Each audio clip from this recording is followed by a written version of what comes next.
Hi all അസ്സലാമലൈക്കും. അപ്പോൾ ഇതാ ഞങ്ങളുടെ മിനിക്കോയിലത്തെ വേറൊരു ദിവസം. അന്ന് നമുക്ക് ഉച്ചക്ക് അവിടെ ലഞ്ച് ഉണ്ടായിരുന്നു. നമ്മുടെ അവിടുത്തെ ദീപ് മാർട്ടിലെ ഹംസൻ്റെ ഭാര്യ വീട്ടിലായിരുന്നു. ഫുൻഹിലോളിൽ ആ ബീച്ച് സൈഡിൽ തന്നെയാണ് അവരുടെ വീട്. അങ്ങോട്ട് പോയതാണ് എല്ലാവരും. അപ്പോൾ ഗ്രാൻഡ് തന്നെയായിരുന്നു ലഞ്ചിന്. അവർ നെയ്ച്ചോറും കറിയും ചിക്കൻ കറിയും ഫ്രൈയും പിന്നെ അതൊക്കെ കഴിഞ്ഞിട്ട് പിന്നെ ഐസ്ക്രീമും ഒക്കെ കഴിച്ചു. അടിപൊളി ലഞ്ച് തന്നെയായിരുന്നു. പിന്നെ അവിടെ വീട് പണി നടന്നുകൊണ്ടിരിക്കുന്നുണ്ട്, അതുകൊണ്ടാണ് ഞാൻ ഫുള്ളായിട്ട് എടുക്കാത്തത്. വീടിൻ്റെ പണിയൊന്നും തീർന്നിട്ടില്ല, വീട് പണി നടന്നുകൊണ്ടിരിക്കുന്നുണ്ടായിരുന്നു. അതിൻ്റെ ഇടയിൽ കൂടിയായിട്ടാണ് അവർ നമുക്ക് വിളിച്ചിട്ട് സൽക്കരിച്ചത്. പിന്നെ അതൊക്കെ കഴിഞ്ഞിട്ട് ഞാൻ ജസ്റ്റ് മുകളിലൊക്കെ പോയി നോക്കി. പിന്നെ ഹംസൻ്റെ മോന് അവിടെ ഈ അക്വേറിയത്തിൽ ഇടുന്ന മീനൊക്കെ ഉണ്ടല്ലോ, മീനിനെയൊക്കെ വളർത്തുന്നുണ്ടായിരുന്നു, വെള്ളം കെട്ടി വെച്ചിട്ട്. അപ്പോൾ അങ്ങനെ അതൊക്കെ കണ്ടു. ഇതൊക്കെ സെയിൽ ചെയ്യുന്നതാണെന്ന് തോന്നുന്നു. അപ്പോൾ അതൊക്കെ കണ്ടിട്ട് പിന്നെ മുകളിൽ നിന്നിട്ട് ഞാൻ ഒന്ന് ജസ്റ്റ് പുറത്തോട്ടൊന്ന് ഒരു വ്യൂ എടുത്തുട്ടാ. ഒന്നും പറയാനില്ല, അടിപൊളി വ്യൂ ആയിരുന്നു. കാരണം അത് ബീച്ച് സൈഡിൽ തന്നെ ആയതുകൊണ്ട് വീട് ബീച്ചിൻ്റെ ആ ഒരു സ്ട്രക്ചറുണ്ട്, ആ ഒരു ഇതുണ്ടല്ലോ, കാഴ്ച മനോഹരമാണ്, അതിമനോഹരം എന്ന് പറയാൻ എനിക്ക് ഭയങ്കര ഇഷ്ടപ്പെട്ടു. പിന്നെ അതൊക്കെ കഴിഞ്ഞിട്ട് ഞങ്ങളിതാ ഒന്ന് പുറത്ത് ജസ്റ്റ് ഇറങ്ങി. അതിൻ്റെ മുമ്പിൽ തന്നെ ഉണ്ട് ഫുൻഹിലോളിൻ്റെ അവിടുത്തെ ആ പാലം, കുറച്ച് കടലിൻ്റെ അകത്തൂടെയുള്ള ആ പാലമുണ്ട്. അതിൻ്റെ മേലുമൊക്കെ ഒന്ന് പോയിട്ട് മുകളിലൂടെ ഒന്ന് പോയിട്ട് നമുക്ക് കുറച്ച് വീഡിയോസും ഫോട്ടോസൊക്കെ എടുക്കാമെന്ന് പറഞ്ഞിട്ട്. പക്ഷെ പൊട്ടിഞ്ഞ വെയിലായിരുന്നു, നല്ല വെയിലായിരുന്നു. കണ്ണിങ്ങനെ ഫോട്ടോസൊന്നും കണ്ണൊക്കെ ഒന്നും ആരുടെയും തുറന്നിട്ട് കാണില്ല, അത്രയും നല്ല വെയിലായിരുന്നു. ഉച്ച സമയമല്ലേ. അപ്പോൾ കടലിൻ്റെ ആ ഭംഗി കാണുമ്പോഴാണ് എനിക്ക് ഭയങ്കര ഇഷ്ടപ്പെട്ടത്. പക്ഷേ എല്ലാ ഏരിയയിലും എല്ലാ വില്ലേജ് ഹൗസിൻ്റെയും ആൾക്കാർക്കും ഓരോരോ ഈ കടലിൻ്റെ ഭാഗമുണ്ട്. മറ്റ് ദ്വീപുകളിൽ ഞാൻ ഈ കടലിൻ്റെ ഭംഗി ഇത്രത്തോളം ഞാൻ കണ്ടിട്ടില്ല എന്ന് പറയാം. കാരണം മറ്റ് ദ്വീപുകളിലെല്ലാം ഓരോ സൈഡിലാണ്, അല്ലെങ്കിൽ ഓരോ അറ്റത്തിലായിരിക്കും ഓരോരോ ഈ കടലിന്. കാരണം മറ്റുള്ള ഭാഗങ്ങളൊന്നും. പക്ഷേ ഇതങ്ങനെയല്ല, എല്ലാ വില്ലേജ് ഹൗസിൽ പോയാലും അവരുടെ ആ ബോട്ട് കയറ്റുന്നതും അവർ ബോട്ട് വന്ന് ഇറക്കുന്നതും കയറ്റുന്നതും പിന്നെ ഫിഷ് കൊണ്ടുവരുന്ന ആ ഭാഗം ഉണ്ടല്ലോ, അത് നല്ല അടിപൊളി ഏരിയ. കാരണം എല്ലാറ്റിലും ഉണ്ട്, എല്ലാ വില്ലേജ് ഹൗസിലും ഉണ്ട് കേട്ടോ അങ്ങനെ ഒരു ഏരിയ. പിന്നെ അതൊക്കെ കഴിഞ്ഞിട്ട് ഡോക്ടറും അവർ പിന്നെ രണ്ടാമത് ക്ലിനിക്കിൽ അവിടെ ആൾക്കാർ വെയിറ്റ് ചെയ്യുന്നുണ്ടായിരുന്നു. അങ്ങനെ പോയി ഞാൻ പിന്നെ കുറച്ചുകൂടി വീഡിയോസ് അവരുടെ ജഹാദോണി അത് ഇവരുടെ ഈ സഖാഫിക്ക് വേണ്ടിയിട്ട് അവർ എല്ലാ ദിവസവും റിഹേഴ്സലിന് രാവിലെയും വൈകുന്നേരം ഇറക്കും, പിന്നെയും കൊണ്ടുവന്ന് കയറ്റി വെക്കും കേട്ടോ. ഇവർ ജഹാദോണി ഭയങ്കര കാര്യമായിട്ടാണ് അവർ അത്രയും സ്നേഹിച്ചിട്ടാണ് കേട്ടോ അവർ കൊണ്ടുപോകുന്നത്. അത്രയും പ്രിയപ്പെട്ടതാണ് ഇവർക്ക് ഈ ജഹാദോണി. അതിൻ്റെ മത്സരം 29-നാണ് കേട്ടോ നടന്നിട്ടുള്ളത്. അപ്പോൾ റിഹേഴ്സലിനായിട്ട് എല്ലാ ദിവസവും ഇറക്കും. പിന്നെ അതൊക്കെ കഴിഞ്ഞിട്ട് ഞങ്ങൾ നേരെ താജുൻ്റെ കോട്ടേഴ്സിലേക്കാണ് പോയത്. അവിടെ പോയിട്ട് കുറച്ച് റെസ്റ്റ് എടുത്തു. നല്ല വെയിലല്ലേ ഇപ്പോൾ ഇവിടെ പോകാനെന്ന് പറഞ്ഞിട്ട് കുറച്ച് റെസ്റ്റൊക്കെ എടുത്തു. പിന്നെ ചായയൊക്കെ കുടിച്ചു. ചായയൊക്കെ കണ്ടല്ലോ, അരി വറുത്തത് ഒരു നൊസ്റ്റാളജി തന്നെയല്ലേ. അരി വറുത്തതും കൊപ്രയും പിന്നെ ബ്രെഡ് ടോസ്റ്റും ഒക്കെ ഉണ്ടായിരുന്നു, മുറുക്കും ഒക്കെ ഉണ്ടായിരുന്നു. പിന്നെ അതൊക്കെ കഴിഞ്ഞിട്ടാണ് ഞങ്ങൾ അങ്ങ് ചുമ്മാ തുണ്ടി ബീച്ചിലോട്ട് പോയതാണ്. തുണ്ടി ബീച്ചിൻ്റെ ഈ ഭാഗം ഉണ്ടല്ലോ, ഞാൻ ഏറ്റവും ലക്ഷദ്വീപാണെന്ന് തന്നെ വിചാരിക്കില്ല, അത്രയ്ക്കും ഒരു വേറിട്ട ഒരു കാഴ്ച തന്നെയാണ് കേട്ടോ. പിന്നെ അവിടെ നിന്നൊക്കെ പോയിട്ട് ഞങ്ങളിതാ ബീച്ച് സൈഡിൽ ഈ ഹെലിപ്പാഡിൻ്റെ ഏരിയയിൽ കൂടെയാണ് പോകുന്നത്. ഹെലിപ്പാഡിൻ്റെ ഏരിയയിൽ പോകുമ്പോൾ ഈ കടലിൽ നിന്ന് ഒരു സൈഡ് തോട് കയറിയ പോലെ ആക്കിയിട്ട് ഇവിടെ ഒരു സൈഡിൽ ഇങ്ങനെ വെള്ളം കെട്ടി നിൽക്കുന്നുണ്ട്. അതും നല്ല രസമാണ്. അതൊക്കെ കഴിഞ്ഞിട്ട് അങ്ങോട്ടൊക്കെ നടന്നു പോയി. നല്ല അടിപൊളി എന്ന് പറയാതിരിക്കാൻ പറ്റില്ല, അടിപൊളി ആണ്. പിന്നെ അതൊക്കെ ഇങ്ങനെ വെള്ളത്തിലിറങ്ങി നടന്നും കളിച്ചും ചിരിച്ചും ഒക്കെ പോയിട്ട് ഞങ്ങൾ അങ്ങ് കടലിൽ ഇറങ്ങി കുളിച്ചിട്ടാണ് കേട്ടോ തിരിച്ചു വന്നത്. അപ്പോൾ ഇതൊക്കെ നിങ്ങൾ കണ്ടിട്ട് അഭിപ്രായം പറയുക. പുതിയ കൂട്ടുകാരാണെങ്കിൽ സബ്സ്ക്രൈബ് ചെയ്ത് ബെൽ ബട്ടൺ കൂടി അമർത്തി ലൈക്കും കമൻറ്റും ചെയ്തിട്ട് വേണേ കാണാൻ. അപ്പോൾ എല്ലാ ദിവസം പറയുന്ന പോലെ നിങ്ങളുടെ ഫീഡ്ബാക്ക് കമൻറ്റിലൂടെ അറിയിക്കുക. നിങ്ങൾ തന്ന സപ്പോർട്ടിന് ഒരു വലിയ വലിയ താങ്ക്സ്. ഞാൻ എപ്പോഴും താങ്ക്സ് പറയുന്നുണ്ടെങ്കിലും എപ്പോഴും എനിക്ക് പറഞ്ഞുകൊണ്ടിരിക്കാൻ തോന്നുന്ന ഒരു എൻ്റെ ഫാമിലിയാണ് കേട്ടോ നിങ്ങൾ.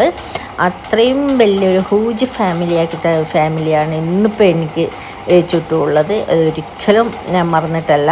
പക്ഷേ എത്ര നന്ദി പറഞ്ഞാലും എനിക്ക് മതിയാവില്ല. അപ്പോൾ ഇതാണ്ട് ഈ തോട് പോലെ ഈ കടൽ വെള്ളമാണ് ഇങ്ങോട്ട് കയറി വന്നിട്ട് നല്ല രസമാണ് കേട്ടോ. അതിൻ്റെ ഇടയിൽ ഇങ്ങനെ നടക്കാൻ ഹൈ ടൈഡ് അല്ല കേട്ടോ, ലോ ടൈഡ് തന്നെയാണ്. ഇങ്ങനെ വെള്ളം ഇങ്ങനെ ഒലിച്ചങ്ങ് പോകുന്നത് നല്ല അടിപൊളി ഒരു. നിങ്ങൾക്ക് എന്നെ കണ്ടാൽ ഞാൻ പറയുന്നില്ല, നിങ്ങൾ തന്നെ പറഞ്ഞിട്ട് അഭിപ്രായം പറയും.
നമ്മളൊരു പ്ലാനിങ്ങും ഇല്ലാതെ പോയതായിരുന്നു കേട്ടോ. കുളിക്കണം എന്നുള്ളൊരു ഒറ്റൊരു പ്ലാനിങ്ങും ഇല്ലായിരുന്നു. ജസ്റ്റ് ആ പോയ ഡ്രസ്സിലൂടെ അങ്ങ് വെള്ളത്തിൽ ചാടി തിമിർത്ത് മതിച്ചിട്ട് ഇതാ നല്ലോണം ദാഹവും വിശപ്പായിട്ടാണ് നമ്മൾ കടലിൽ നിന്ന് കയറിയത്. പിന്നെ അവിടെ തന്നെ ആ റിസോർട്ടിലുള്ള ക്യാൻറ്റീനിൽ നിന്ന് നമുക്ക് അടിപൊളി കട്ട്ലേറ്റും ഫ്രഞ്ച് ഫ്രൈസും ചായയും ഒക്കെ ചൂട് ചായയൊക്കെ കുടിച്ചിട്ടാണ് നമ്മൾ ആ നനഞ്ഞ് ആ കുറച്ച് കാറ്റെത്തിയപ്പോൾ ഒന്ന് നമ്മുടെ ഡ്രസ്സൊക്കെ ഒന്ന് ആറിയിരുന്നു. പിന്നെ ആ നനഞ്ഞ ഡ്രസ്സോടെ വന്ന് വീട്ടിൽ വന്ന് കുളിച്ച് പിന്നെ ഡ്രസ്സ് മാറി ചേഞ്ച് ചെയ്തിട്ട് പിന്നെ നമ്മൾ വീണ്ടും കോടി ബീച്ചിലോട്ട് പോയി. ഞാനും മിനിക്കോയിലുള്ള 15 ദിവസവും അടിച്ച് പൊളിച്ചു കേട്ടോ. രാവിലെ ഇറങ്ങിയാൽ രാത്രി പാതിരാത്രിക്കൊക്കെയാണ് വന്ന് കയറുന്നത്. അത്രയും നല്ലൊരു എൻ്റർടൈൻമെൻ്റ് ആയിരുന്നു. എനിക്ക് ഭയങ്കര ഇഷ്ടപ്പെട്ട സ്ഥലമാണെന്ന് ഞാൻ എപ്പോഴും പറയുന്നില്ലേ. മിനിക്കോയി ഭയങ്കര ആശിച്ചിട്ട് ആഗ്രഹിച്ചിട്ട് പോയ സ്ഥലമാണ്.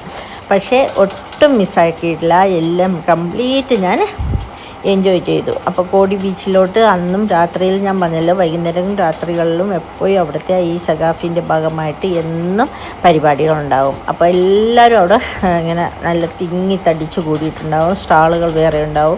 കഴിക്കുന്നവർക്ക് കഴിക്കാം, പിന്നെ ഈ അവരുടെ ഗെയിമൊക്കെ കണ്ടിരിക്കുന്നവർക്ക് ഇരിക്കാം, ബീച്ചിലൂടെ നടക്കുന്നവർക്ക് ബീച്ചിലൂടെ നടക്കാം. അങ്ങനെ ഒരുപാട് വിശേഷങ്ങളുള്ള ഒരു സമയത്തായിരുന്നു കേട്ടോ. സഖാഫിൻ്റെ ടൈം ആയതുകൊണ്ട് ഒട്ടും ബോറടിച്ചില്ല, അടിച്ച് പൊളിച്ചു. അപ്പോൾ ഇതാ അവിടെ പതിവ് പോലെ അന്നും അവിടെ ഗെയിമൊക്കെ ഉണ്ടായിരുന്നു. ഗെയിമൊക്കെ കണ്ടിട്ടാണ് പിന്നെ നമ്മൾ അവിടെ ഇരുന്നു. അത് കഴിഞ്ഞ് പിന്നെ ഡോക്ടർ അവർ അങ്ങോട്ട് വന്നു കേട്ടോ. അവരുടെ ക്ലിനിക്കിൻ്റെ ആ ഒരു ട്രീറ്റ്മെൻറ്റിൻ്റെ ഭാഗമൊക്കെ കഴിഞ്ഞ ശേഷം അവർ കോടി ബീച്ചിലോട്ട് വന്നിട്ട് പിന്നെ ഞങ്ങൾ രണ്ടാമത് റീജോയിൻ ആയിട്ടാണ്. അപ്പോൾ അവർ ക്ലിനിക്കിലോട്ട് പോയി കഴിഞ്ഞാൽ ഞാനും സീനത്ത് ടീച്ചറും താജു ടീച്ചറും പിന്നെ അമ്മും കൂട്ടിയിട്ടാണ് പിന്നെ ഞങ്ങളുടെ കറക്കവും നമ്മളുടെ ഫുൾ ദിവസങ്ങളും അങ്ങനെയൊക്കെയാണ് പോയത്. കാരണം എല്ലാ പോലെ എൻജോയ് ചെയ്തു. നിങ്ങൾ കാണുന്നുണ്ടാവില്ല ഈ കളർഫുള്ളായിട്ടുള്ള നല്ല മിനിക്കോയിലെ അവരിത്. അപ്പോൾ ഇതാ അവരെല്ലാം വന്നു.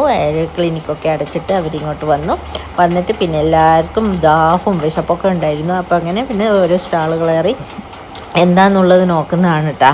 അപ്പം നല്ല അവരുടെ ആ ഒരു സ്നാക്സൊക്കെ ഉണ്ടല്ലോ, എല്ലാം ഉണ്ട്.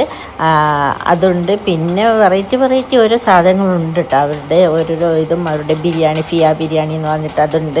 പിന്നെ അവരുടെ ഓരോരോ ഇതുണ്ട്. പിന്നെ ബാക്കി ഐലൻഡേഴ്സിൻ്റെ ഒന്നുമല്ല, അവരുടെ ആ സ്പെഷ്യൽ എന്താണോ അതൊക്കെ അവിടെ ഉണ്ട്. അതൊന്നും ഓൾമോസ്റ്റ് ഒരുവിധം എല്ലാം ടെസ്റ്റ് ചെയ്തു. കുഴപ്പമില്ല, നല്ല തന്നെയായിരുന്നു. അപ്പോൾ എല്ലാം അടിപൊളി ഒരു ട്രിപ്പായിരുന്നു കേട്ടോ, മിനിക്കോ ട്രിപ്പ്. ഇൻഷാ അല്ലാഹ് ഇതുപോലെയുള്ള മറ്റുള്ള ദ്വീപുകളിലും എനിക്ക് പോകണമെന്നുണ്ട്. പോകാത്ത ദ്വീപുകൾ കുറേ ഇനിയും ബാക്കി കിടക്കുന്നുണ്ട്. അപ്പോൾ അതിലൊക്കെ ഒന്ന് പോയിട്ട് എല്ലാം നിങ്ങളായിട്ട് ഷെയർ ചെയ്യണമെന്ന് തന്നെയാണ് എൻ്റെ ആഗ്രഹം. അപ്പോൾ ലക്ഷദ്വീപിലെ വീഡിയോ ഇഷ്ടപ്പെടുന്ന ഒരുപാട് പേരുണ്ടല്ലേ എൻ്റെ കുടുംബത്തിൽ തന്നെ. അപ്പോൾ എല്ലാവരും കണ്ട് സപ്പോർട്ട് ചെയ്യുക. എന്നെ ഇതുവരെ വിജയിപ്പിച്ച പോലെ ഇതുവരെ എത്തിച്ചത് നിങ്ങൾ തന്നെയാണ്. ഇനിയും അങ്ങോട്ടും നിങ്ങളുടെ സപ്പോർട്ടാണ് ആവശ്യം. മൊമോസൊക്കെ എന്ത് ടേസ്റ്റ് എന്നറിയാം. മൊമോസൊക്കെ അമ്മുവിൻ്റെ ഇല്യാസിൻ്റെ ഒരു സ്റ്റാളുണ്ട്. ഇല്യാസിൻ്റെ ഫ്രണ്ട്സ്മാരുടെ ഒരു സ്റ്റാളൊക്കെ ഉണ്ടായിരുന്നു അവിടെ. അപ്പോൾ അവിടെ നിന്നാണ് അടിപൊളിയായിരുന്നു കേട്ടോ. അപ്പോൾ ചായയൊക്കെ വാങ്ങി എല്ലാം കൂട്ടം കൂടി എല്ലാവരും ഒന്നിച്ചെത്തുമ്പോൾ തന്നെ ഒരു വേറെ വൈബല്ലേ. നിങ്ങൾക്ക് അങ്ങനെ ഉണ്ടാകാറുണ്ട്? എനിക്കങ്ങനെ ഉണ്ടായിരുന്നു. ഞാൻ ഒറ്റയ്ക്ക് പോകുന്നതും ഈ നമുക്ക് ഒരേ വൈബുള്ള ഫ്രണ്ട്സുമാർ ഒന്നിച്ച് പോകുന്നതും തമ്മിൽ നല്ല വ്യത്യാസമില്ലേ. എനിക്കിഷ്ടമാണ്. അപ്പോൾ ചായയൊക്കെ കുടിച്ചിട്ടാണ് നമ്മൾ അന്ന് വീട്ടിലോട്ട് തിരിക്കുന്നത്. പിറ്റേ ദിവസം അവിടുത്തെ സഖാഫി ഇനാഗുറേഷനാണ്. അപ്പോൾ രാവിലെ 8:30 8 മണിയാകുമ്പോഴത്തേക്ക് വീണ്ടും അവിടെ എത്തണം. അതുകൊണ്ട് അപ്പോൾ അധികം ലേറ്റാക്കേണ്ട, തിരിച്ചു പോകാമെന്നൊക്കെ പറഞ്ഞുകൊണ്ടിരിക്കുന്നതാണ്. അപ്പോഴും അവിടുത്തെ ഗെയിമൊക്കെ കഴിഞ്ഞിട്ടുണ്ടായിരുന്നില്ല. അടിപൊളി ഗെയിമാണ്, ചിരിച്ചിട്ട് മരിക്കും. അപ്പോൾ ഇങ്ങനെ അതിന് എന്തൊരു പ്രോത്സാഹനം എന്നറിയാമോ. ഓരോ വില്ലേജ് ഹൗസുകാരും ഇങ്ങനെ പാതിരാത്രി വരെ അവിടെ ഇരിക്കും കേട്ടോ. ഒരെണ്ണം പോകില്ല, ചെറുതായാലും വലുതായാലും അവിടെ തന്നെ ഉണ്ടാവും. നല്ല പ്രോത്സാഹനമാണ് ഗെയിം കളിക്കുന്നവർക്ക്. നല്ല കയ്യോടിയോടും മാർത്തുവിളിയോടും ഒക്കെ ഉള്ള നല്ല അടിപൊളിയാണ്. കാരണം എനിക്കത് കാണാനാണ് ഇഷ്ടം. അങ്ങനത്തെ ഒരു എനർജറ്റിക് ആ ഒരു ഇതുണ്ടല്ലോ, അത് കാണാനാണ് ഇഷ്ടം. പഴയ കുട്ടിക്കാലം ചെറുപ്പത്തിൽ സ്കൂളിലെ ഇൻ്റർ-ജെ-ബി സ്കൂളിൽ ഗെയിംസൊക്കെ ഉണ്ടല്ലോ, അതൊക്കെ ഒന്ന് ഓർത്തുപോയി. അതുപോലെ ഹൗസ് ബേസ് ആയിട്ട് കളിക്കുമ്പോഴൊക്കെ നമുക്ക് ഭയങ്കര ആവേശമല്ലേ. അതുപോലെയുള്ളൊരു ഇവരെ വില്ലേജുകളാണ് തമ്മിലുള്ള മത്സരമാണ്. അപ്പോൾ ഓരോ വില്ലേജുകാരും ഭയങ്കര ആകാംക്ഷയിലാണ് ഇരിക്കുന്നത്. എന്താവും എന്ന് പറഞ്ഞിട്ട് ഉള്ള ഒരു ആകാംക്ഷയിലാണ്. അപ്പോൾ ഇതൊക്കെ കഴിഞ്ഞിട്ടാണ് ഞങ്ങൾ വീട്ടിലോട്ട് തിരിക്കുന്നത്. അപ്പോൾ നാളത്തെ വീഡിയോ എന്ന് പറഞ്ഞാൽ നാളെ അവരുടെ ഇനാഗുറേഷനാണ്. ഒരു സ്പെഷ്യൽ ഡേ തന്നെയാണ്. അപ്പോൾ ഗെയിം ഇങ്ങനെ കളിച്ചുകൊണ്ടിരിക്കുന്നുണ്ട്. അപ്പോൾ ഞങ്ങളെല്ലാവരും കൂടി ഒന്നിച്ചപ്പോൾ പിന്നെ നാളെ രാവിലെ നേരത്തെ എണീറ്റ് ഇങ്ങോട്ട് കോടി ബീച്ചിൽ തന്നെയാണ് അവരുടെ ഇനാഗുറേഷൻ പരിപാടികളൊക്കെ. അങ്ങോട്ട് വരേണ്ടതുകൊണ്ട് പിന്നെ നമ്മൾ പോകാമെന്ന് വിചാരിച്ചിട്ട് പറഞ്ഞുകൊണ്ടിരിക്കുകയാണ്. പോയിട്ട് നേരത്തെ കിടന്നിട്ട് നേരത്തെ എണീറ്റ് വരാമല്ലോ എന്ന് പറഞ്ഞിട്ട് അങ്ങനെ പോകാൻ വേണ്ടിയിട്ട് ഒരുങ്ങാണ്. അങ്ങനെ എല്ലാവരും ഉണ്ട് കേട്ടോ. ഒരുവിധം ഓൾമോസ്റ്റ് ഒരുവിധം എല്ലാ ആൾക്കാരും ആ കോടി ബീച്ചിലുണ്ട്. നല്ല മടിയാവില്ല. അപ്പോഴാണ് നമ്മൾ നാട്ടിലത്തെ ഇവരെ മുബസ്സിനൻ്റെ ഉമ്മാനെയും മുബസ്സിനെയും കണ്ടത്. മുബസ്സിന ഫുൾ ആക്റ്റീവായിരുന്നു കേട്ടോ. നമുക്ക് പ്രൗഡ് തന്നെയാണ് മുബസ്സിന. അപ്പോൾ അവരോട് സംസാരിച്ചിട്ട് ഞങ്ങളിത് ഇറങ്ങാൻ വേണ്ടി പോകുന്നുണ്ട്. ഇതുപോലെയുള്ള പുതിയ വീഡിയോ ആയിട്ട് നമുക്ക് വീണ്ടും കാണും വരെ ബായ്.